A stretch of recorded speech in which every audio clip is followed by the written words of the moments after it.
Welcome back, grade 4 and 5 for English Home Language. I am Miss Kruger and we are focusing on homophones and homonyms this week. They might sound very confusing and sometimes we confuse these two. But today I'm going to try and make it easier for you so you don't confuse them in the future. You are more than welcome to grab a piece of paper, a pen or a pencil, and take some notes while I go through this very short, quick PowerPoint. So, homophones. Homophones are words that are pronounced the same. That means they sound exactly the same. But they have different meanings and spelling. Okay, so here I put a picture of a telephone. The reason why I do that, we see that the word homo has the word phone in it.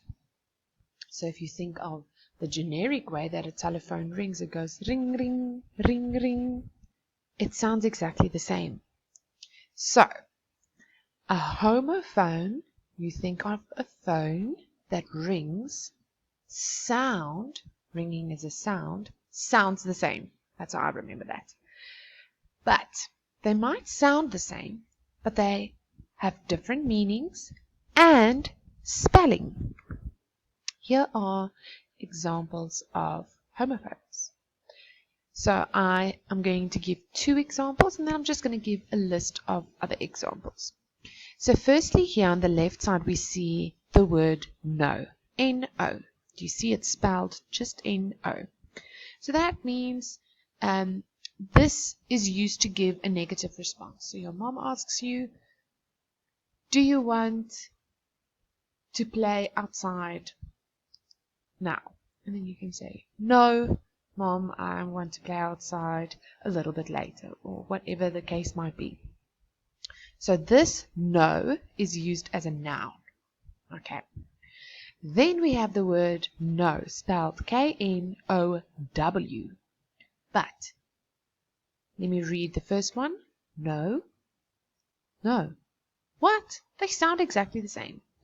But they are spelled differently, and no means something different than no. To know something means you are aware of something because you observed it or through information. I know the answer to the question my teacher asked. So that is no used as a verb. Okay, good. Moving on to the second example. Another example of homophones is here and here. Can you see that they are spelled differently here and here? And they sound exactly the same here, here, but they mean two different things. So the first one, H-E-A-R, is when you hear something, a sound or a noise, so you use your ears to hear that, to listen. That is a verb. So there I put a picture of a little stick figure or a shadow putting their hand behind their ear to hear. But here, spelled H-E-R-E, means a place where the speaker is. Currently, I am here at home, and it is used as an adverb. Good. Now we're going to take a look at a list of homophones. So first we have there, and there. They sound exactly the same, but they're spelled differently and have different meanings. The same with new and new, night and night, meat and meat, sea and sea, sun and sun, which and which, and there are many more homophones. Take a look at this list of homophones. Maybe write them down or pause the video and think of the different meanings that these homophones might have. Okay, moving on to homonyms. So homonyms are words with the same spelling and pronunciation. That means they sound the same, but they have different meanings. So here I put 3 pictures of tables. We all know these are tables. the bottom one over here in the left corner, this is a table. Yes, a table with 1, 2, 3, 4, 5, 6 columns. This is a table. But over here, this is also a table. There are 4 legs, and then there is a space where you can maybe do your work or sit and have your dinner. That's also a table. And here at the top right, that's your multiplication table, your times table. That's also a table. Good. Now let me give more examples. So here we see the word right and right, and they're spelled exactly the same. They sound the same, but both have different meanings. So the first one, right, that I put here is used as an adjective, and that means something true or correct. Well done, Timmy, you have the correct answer. It is right.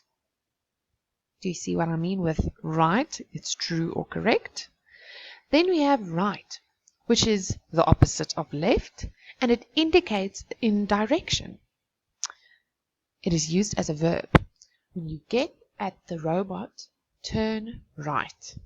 Okay. Very easy. The next one, watch and watch. So first of all, the first watch over here, it is to look. It is used as a verb. So there, do you see the little girl? She is watching TV. So that is the first watch. And then the second one, it's a device that indicates time. It is a noun. And there I put a picture of a watch. Now here is a list of other homonyms, and I try to put some pictures to show the difference in meaning, even though they spell the same. So the first one says bat. There is a baseball bat, even though we all are more familiar with cricket, so a cricket bat would also work. And then next to it is a bat, which is an animal. Then letter. So there is like a little envelope to show that there's a letter inside the envelope. You know, in English we learned how to write formal letters and friendly letters. But then also next to the letter there's an alphabet, and there are alphabet letters. Then you have fly, which is an insect, can be quite annoying on a summer day. And then there is an aircraft that's busy flying in the sky. Do you see what I mean? And then we have a hammer with 3 nails. Those are nails. But here on the right, there's a lady with painted fingernails. Those are also nails. And then table. I already gave you the examples of tables.